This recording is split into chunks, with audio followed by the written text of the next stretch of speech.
Hi everyone, this is Reverend Ashley Love, and I'm here at First Presbyterian Church of Stockton, and I'm here with our Tuesday reflection video that we've been doing for Lent. We've been going through on Tuesdays, or close to Tuesday, going through a psalm together, and then on Thursdays going through night prayer. And I just want to say that this Thursday, because of what's been happening in our country, the shooting in Atlanta and then in Boulder, we are going to go through a prayer service in our Book of Common Worship on Thursday that is specifically for after a violent event. So I invite you to join me on Thursday. I will put that video up and it'll get sent out. But for today, we are going to do a psalm of lament, a psalm calling on God for help.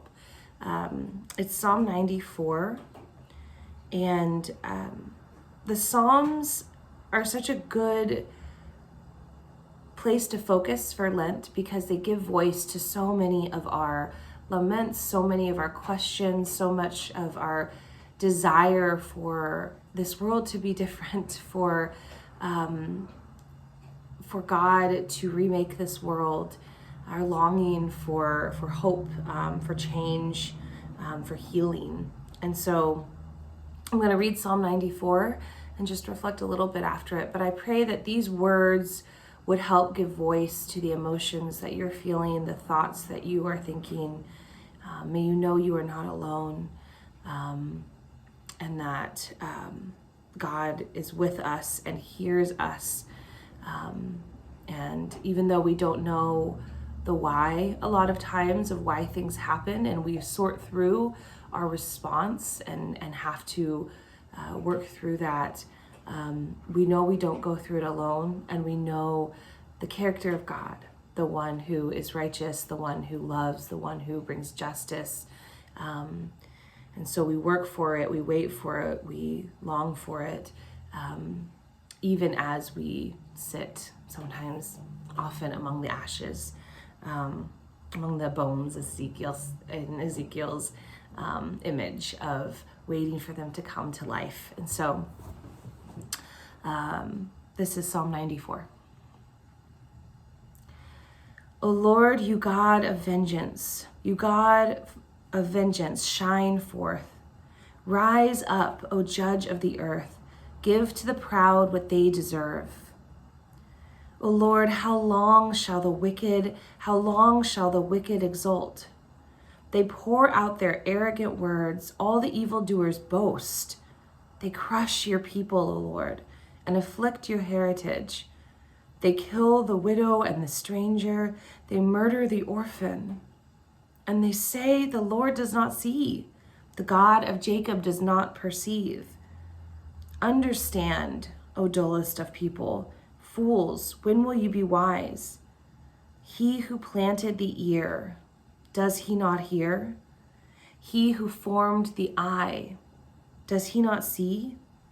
He who disciplines the nations, he who teaches knowledge to humankind, does he not chastise?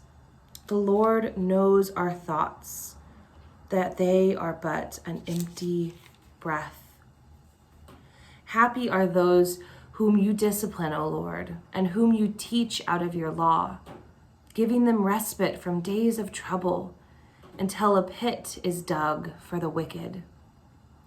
For the Lord will not forsake his people. He will not abandon his heritage, for justice will return to the righteous, and all the upright in heart will follow it. Who rises up for me against the wicked? Who stands up for me against evildoers? If the Lord had not been my help, my soul would soon have lived in the land of silence. When I thought my foot is slipping, your steadfast love, O Lord, held me up. When the cares of my heart are many, your consolations cheer my soul. Can wicked rulers be allied with you, those who contrive mischief by statute?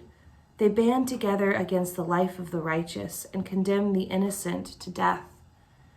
But the Lord has become my stronghold, and my God, the rock of my refuge.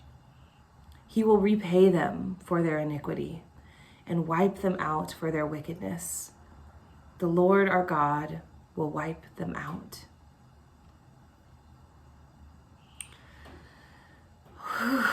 Those are strong words. And I think it's important that we see in the Psalms the exasperation, right, of one who is sick of it, who is sick of the violence and the wickedness, the ways that people who are vulnerable are being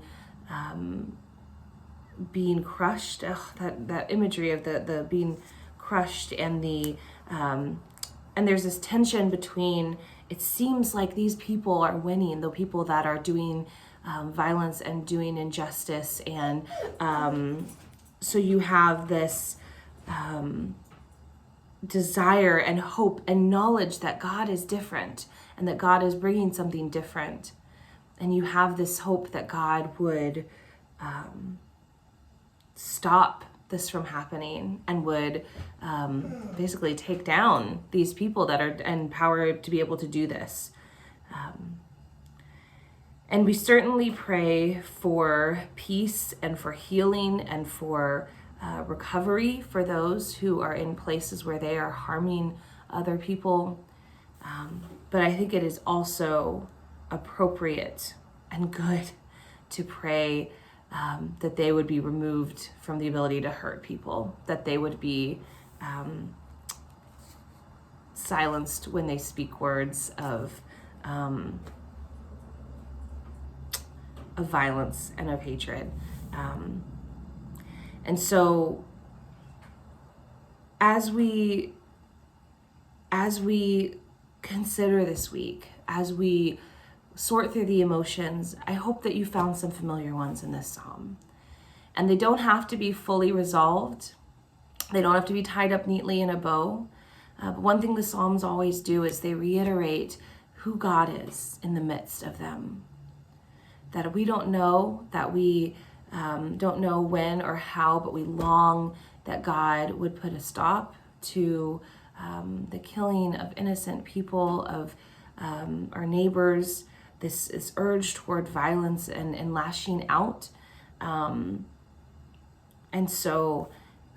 the taking away of the ability of people who have wicked intent to do this to others.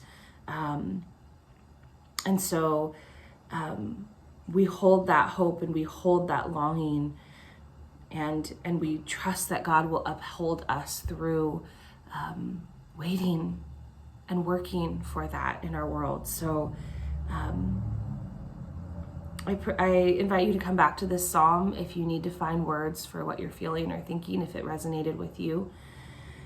And as we close our time here, I will lead us in a breath prayer. And let's do, as we breathe in, let's do verse 18. When I thought my foot is slipping on the inhale, and then exhale, your steadfast love, O Lord, held me up. So breathe in, when I thought my foot is slipping. Exhale, your steadfast love, O Lord, held me up. Inhale, when I thought my foot is slipping. Exhale, your steadfast love, O Lord, held me up. Continue with your breath. I'll read it a couple more times and then continue as long as you feel led. When I thought my foot is slipping, your steadfast love, O Lord, held me up. When I thought my foot is slipping, your steadfast love, O Lord, holds me up. When I thought my foot is slipping, your steadfast love, O Lord, held me up. When I thought my foot is slipping, your steadfast love, O Lord, holds me up.